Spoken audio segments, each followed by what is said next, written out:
안녕하세요. 덜마다 키막힌 종의 박준 목사입니다. 오늘도 새로운 하루 주님의 은혜와 평강이 여러분들과 함께 하시기를 주님의 이름으로 기도하겠습니다. 우리는 계속해서 에베소서의 말씀을 함께 살펴보고 있습니다. 여러분은 전쟁에 대해서 어떻게 생각하십니까? 이 전쟁이라는 것은 누구나 피하고 싶은 것이 모든 사람의 마음이 아닐까 하는 생각이 듭니다. 그런데 우리가 만약 전쟁을 치러야 된다고 한다면 무기가 필요합니다. 오늘날 현대전 같은 경우에는 상당히 좋은 무기들이 많지만 이 고대 시대에서는 무기들이 단순했던 것을 보게 됩니다. 그래서 갑옷을 입고 또 칼이라든가 검을 가지고 전쟁에 나가서 싸우는 것을 보게 되는데요. 오늘 바울은 우리에게 영적인 전쟁 가운데서 우리가 가져야 될 영적 무장에 대해서 말씀해주고 있습니다. 그런데 오늘 바울이 우리에게 말하고 있는 이 영적인 전쟁의 대상이 누굽니까? 바로 마귀예요. 우리는 마귀를 대적하기 위해서 영적인 무장을 해야 되기 때문에 그 무기들도 영적인 무기가 되어야 한다는 것입니다. 여러분, 마귀와의 전쟁은요, 단순하게 우리가 무기로만 싸우는 전쟁이 아니에요. 때로는 관계의 전쟁도 있고 또 치열하게 살아가는 삶 속에서 전쟁이 있을 수가 있다는 것입니다. 이러한 전쟁에서 우리가 승리할 수 있는 비결은요, 바로 진정한 승리자이신 예수 그리스도를 오늘도 우리가 붙잡고 살아가는 것이라고 믿습니다. 우리 안에는 하나님의 영적인 DNA가 있습니다. 그것은 바로 예수 그리스도의 피입니다.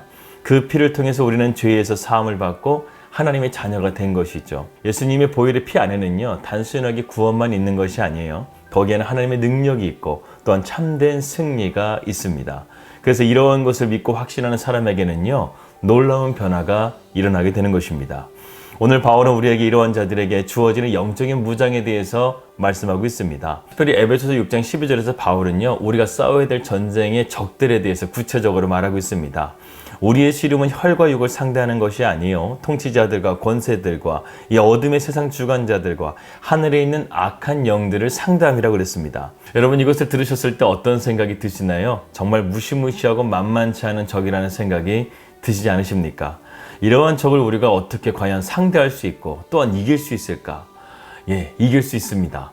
나는 못하지만 내 안에 계신 예수 그리스도를 우리가 믿고 순종하게 되면 하나님께서는 우리에게 이러한 적들을 이길 수 있는 영적인 무기들을 주신다는 것이죠.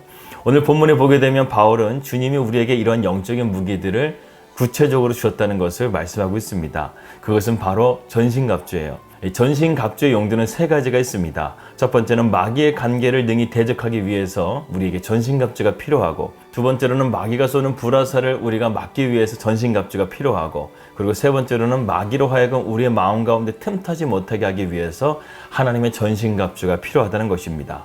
그래서 전신갑주라는 것은 우리의 온몸을 감싸는 전체 갑옷을 말하는 것입니다. 이 고대 시대의 가장 좋은 갑옷은 왕이 입었습니다. 그런데요, 그러한 갑옷도 틈이 있다라는 거예요. 약점이 있다라는 거예요.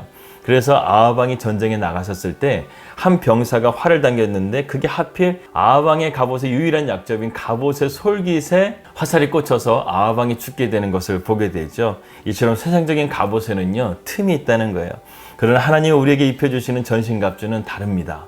이것은 마귀의 불화살을 막고 모든 틈을 차단할 뿐만 아니라 마귀의 괴계를 무찌를 수 있는 영적인 무기라는 것이죠. 오늘의 이런 전신갑주의 내용들을 살펴보면서 은혜를 나누도록 하겠습니다. 먼저 본문 14절에서 17절의 말씀을 읽도록 하겠습니다.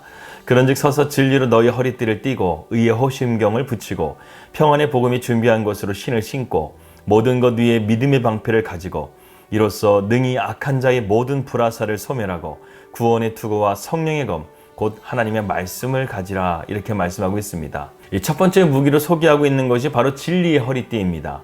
이 무장에서 제일 중요한 부분이 바로 허리죠. 허리가 허술하게 되면 모든 것이 허술해지고 똑바로 설 수 없게 됩니다.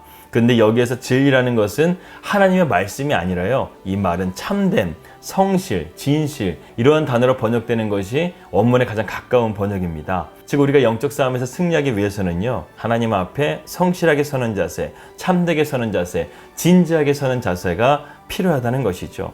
즉 우리의 마음이 주님의 마음과 하나가 되고 주님의 뜻을 따라 살아가기를 원하는 마음이 준비되어질 때 우리는 영적인 전쟁을 시작할 수 있는 자세가 준비될 수 있다는 것이죠. 두 번째로 우리에게 필요한 영적인 무기는 바로 의의 흉패입니다. 마귀는 우리의 약점을 누구보다 잘 알고 있죠. 흉패는 바로 우리의 중요한 부위를 가리는 디펜스 무기입니다. 그래서 우리 안에 조금이라도 우리의 삶에 불의한 것들이 들어오게 되면 그는 하나님 앞에 달려가서 우리를 참소하고 하나님과의 관계를 단절시키려고 하는 그런 참소자라는 것이죠. 그래서 우리 안에 죄책감이 들게 되고 우리의 마음이 약해져서 낙심하게 되고 절망하게 되는 것입니다. 그러나 의의 형편을 가지고 있는 사람들은 달라요. 의의 형편을 가진 사람에게는요, 마귀에게 우리를 고발하고 참소할 여지를 주지 않게 합니다. 오히려 주님이 우리를 그런 의의 자리로 불러주신 것을 감사하고 하나님의 선하심을 믿고 확신하는 자리로 더욱더 의적인 믿음을 가지고 나간다는 것이죠. 그리고 주님이 온전히 나의 마음에 거하시기를 간절하게 구하며 나아갑니다. 세 번째로는 평안의 복음에 예비한 신을 신으라 말씀하고 있습니다. 복음은 기쁜 소식이라고 말합니다. 왜 기쁜 소식일까요? 그것은 우리에게 참된 소망과 평안을 주시기 때문에 그렇습니다.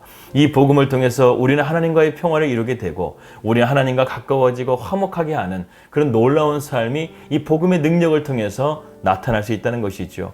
뿐만 아니라 우리의 성품이 바뀌게 되고 그래서 우리는 서로 사랑하고 용서하고 평화를 이루는 삶을 살게 된다는 것입니다. 그래서 이 복음을 가진 사람에게는요, 언제나 평화가 넘치는 거예요. 여러분들의 삶이요, 이러한 평화를 나누고 누릴 수 있는 삶이 되기를 주님의 이름으로 기도합니다. 그리고 네 번째로는 믿음의 방패입니다.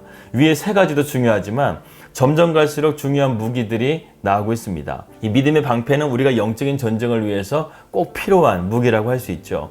고대의 싸움에서 방패는 매우 중요한 무기였습니다. 방패 없이 싸운다는 것은 거의 불가능했다는 것이죠. 그런데 여기서 말하고 있는 방패는 디펜스, 오펜스 둘 다를 가지고 있는 것을 우리가 보게 됩니다. 방패를 우리가 흔히 방어용 무기로만 생각하는데요, 그렇지가 않습니다. 공격용 무기도 될 수 있다는 거예요. 그래서 바울은 이 방패를 믿음의 방패라고 말하는 것입니다. 이것은 우리가 사탄의 공격에서 보호할 뿐만 아니라 사탄을 이기고 물리치는 공격 무기가 된다는 것이죠. 여러분, 믿음이라는 것은 무엇입니까? 바로 하나님을 신뢰하는 것입니다. 성경은 처음부터 끝까지 이 사실을 전하고 있습니다. 바울은 믿음의 방패 다음에 한 가지를 덧붙여서 설명하고 있는데 그것은 이로써 능히 악한 자의 모든 화전을 소멸한다고 그랬습니다. 오늘도 마귀는 우리에게 계속해서 불화살을 쏘고 있어요. 틈만 있으면 이 화살은 날아와서 우리의 몸에 박힙니다. 그렇기 때문에 악한 자의 불화살을 막기 위해서는 우리는 믿음의 방패를 가져야 된다는 것입니다. 그리고 그분을 믿고 나아가서 마귀의 불화살을 막고 결국 소멸케 되는 그런 능력을 우리가 소유하시기를 주님의 이름으로 기도합니다. 다섯 번째는 구원의 투구를 말하고 있습니다. 우리의 머리는 가장 중요한 급소 중에 하나죠. 우리의 머릿속에 하나님의 구원에 대한 확신과 그런 것들을 의심하게 만드는 그런 마귀에게 우리가 구원의 투구를 씀으로써 그거를 디펜스하고 막는다는 것이죠. 그리고 여섯 번째는 성령의 검, 곧 하나님의 말씀을 가지라고 말씀하고 있습니다. 지금까지의 무장들을 보게 되면 대부분 방어용 무기였어요. 그런데 여기서 유일하게 공격한 무기가 바로 성령의 검입니다. 여러분, 고대 전쟁에서 소울, 즉 칼이라는 것은 가장 중요한 무기였어요. 바울은 여기서 칼은 하나님의 진리의 말씀이라고 말하고 있습니다. 성경에 나타난 모든 사람들이 마귀를 대적하여 이길 수 있었던 것은 하나님의 말씀을 신뢰하고 순종했기 때문입니다. 이스라엘 백성들이 출애굽을 하여서 홍해 앞에 있었을 때 앞에는 홍해가 가로막고 있고 뒤에서는 애굽의 군대가 쫓아오고 있었습니다. 정말 진퇴양난의 순간에서 모세가 하나님께 기도하자 하나님께서는 모세를 통하여 말씀하시고 모세가 그 지팡이를 내려 침을 통해서 홍해가 갈라지는 것을 보게 되죠. 이스라엘이 광야를 지날 때 아말렉과의 전쟁을 치르게 됩니다. 그때도 모세가 하나님 앞에 기도하자 하나님께서는 전쟁의 전략을 짜주시죠. 모세 너는 뒤에서 손을 들고 기도하고 여호수아는 전쟁에 나가서 전쟁을 치르라고 말씀하게 됩니다. 그러자 아말렉 군대를 승리하게 되는 그런 놀라운 역사를 보게 되죠. 심지어 마귀는 예수님마저 유혹하려고 했습니다. 그럴 때 예수님께서는 하나님의 말씀을 통해서 이 마귀를 물리치신 것을 보게 되죠. 여러분, 마귀는요, 우리가 아무리 지식적인 말, 화려한 언변, 그리고 논리적인 말에 넘어가지 않아요. 그런데 유일하게 마귀가 떠는 것이 있습니다. 그것은 바로 하나님의 말씀이죠. 그래서 공관복음서에 보게 되면 거라사의 광야 안에 수천 마리의 귀신들이 주님을 만나자 벌벌 떨며 이렇게 말합니다. 자기들을 무적행로로 넣지 말아달라고, 차라리 돼지떼에게 보내달라고 구하는 것을 보게 되죠. 그만큼 말씀 그 자체이신 예수님의 말씀에 권위가 있고 권능이 있다는 것을 보게 됩니다. 그들은 이러한 것들에 떤다는 거예요. 이스라엘 백성들이 70년의 포로 생활을 마치고 돌아올 때도 하나님은 그 신실하신 약속을 지키시기 위해서 바사왕 고레스를 자기의 종으로 쓰셨다고 말씀하고 있습니다.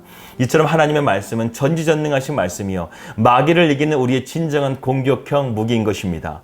마귀는 다른 것에는 절대로 무너지지 않아요. 실패하지 않습니다. 하지만 우리가 하나님의 말씀을 붙들고 믿음으로 나가게 되면 마귀는 백전백패할 줄을 믿습니다. 그러므로 우리가 주야로 하나님의 말씀을 묵상하는 것이 그만큼 중요한 거예요. 저희가 하나님의 부르심을 받고 이곳 뉴질랜드 땅에 오게 하셔서 가장 우리가 붙들고 있는 것이 하나님의 말씀입니다. 여러분, 마귀는요, 하루에도 수도 없이 우리의 마음을 불화살을 던집니다. 이제 2년이 지났는데 아직도 넌 그거밖에 못하냐? 재정은 어떻게 할 거냐? 윤설의 교육은 어떻게 할 거냐? 영어는 어떻게 할 거냐? 날마다 기막힌 종은 구독자가 그거밖에 안 되는데 너 어떻게 할 거냐? 너 말씀이 그거밖에 안 되는 거 아니냐? 조회수는 그게 뭐냐? 이런 생각에 빠지게 되면요, 점점 완전히 눌러지게 되는 거예요. 그런데 하나님께서 제 마음을 붙들어 주시는데 어떨 때 붙들어 주시냐면, 하나님의 말씀을 붙들고 나가게 되면 이런 어둠의 마음이 서서히 물러간다는 것이죠. 제가 오랫동안 기도했던 것 중에 하나가요, 한 번뿐인 인생 정말 주님이 가라 하시면 순종할 수 있는 믿음 갖게 해달라고 기도했었는데, 지금 그 기도가 저에게 응답받은 것입니다. 그래, 주님이 책임져 주실 거야. 주님이 인도해 주실 거야. 지금 아니면 난 사건 목사나 셀러리 목사밖에 될 수 없어. 난 나의 인생을 그렇게 허비하고 싶지가 않아. 정말 주님께 쓰임받고 싶어. 이런 마음이 저를 날마다 붙잡아주고 있다는 것입니다. 어쩌면 날마다 기막힌 정원은 매일 나를 하나님의 말씀에 매이게 하는 그런 저의 성령의 검, 믿음의 방패인지도 모르겠습니다. 이제 서서히 이 전신갑주가 견고해지고 있습니다. 독수리도 하늘을 호령하는 자가 되기 위해서 절벽에서 무려 2000번을 떨어진다고 하죠. 그만큼 연단이 필요하다는 것입니다. 그러면 날개가 튼튼해지고 가장 높은 곳에서 쏜살같이 날아와서 로켓처럼 창공으로 다시 날아갈 수 있는 그런 튼튼한 날개가 되는 것처럼, 하나님의 말씀의 검을 더욱더 예리하게 갈아 살아있고 운동력 있는 말씀으로 우리의 혼과 영혼을 쪼갤 수 있는 능력의 말씀을 저는 갖기를 소망합니다. 여러분들도 그런 말씀을 소망하십시오. 우리 날마다 기막힌 정원 식구들의 삶이 마귀의 불화살에 쏘여서 늘 연약한 삶이 아니라 하나님의 성령의 검을 가지고, 믿음의 방패를 가지고, 이러한 전신갑주를 가지고 믿음으로 날마다 승리할 수 있는 우리 날마다 기막힌 정원 식구들이 되시기를 주님의 이름으로 기도합니다. 제가 오늘 좀 갑자기 좀 흥분했던 것 같아요. 이해해 주시길 바라겠습니다. 기도하겠습니다. 하나님 아버지, 감사합니다. 오늘도 우리에게 하나님의 전신갑주를 입혀주셔서 마귀의 불화살을 이기게 하시고 말씀의 검을 통해서 마귀를 능히 이길 수 있는 우리 사랑하는 날마다 기막힌 정원 식구들 될 수 있기를 하나님 소망합니다. 그러한 삶으로 오늘도 승리케 하여 주시옵소서. 예수님의 이름으로 기도하였습니다. 아멘. 하나님의 영적인 무장, 전신갑주를 입고 오늘도 믿음으로 승리하시기를 주님의 이름으로 기도하겠습니다. 평안한 하루 되시고요. 저는 내일 뵙도록 하겠습니다. 우리 믿음으로 승리합시다. 할렐루야!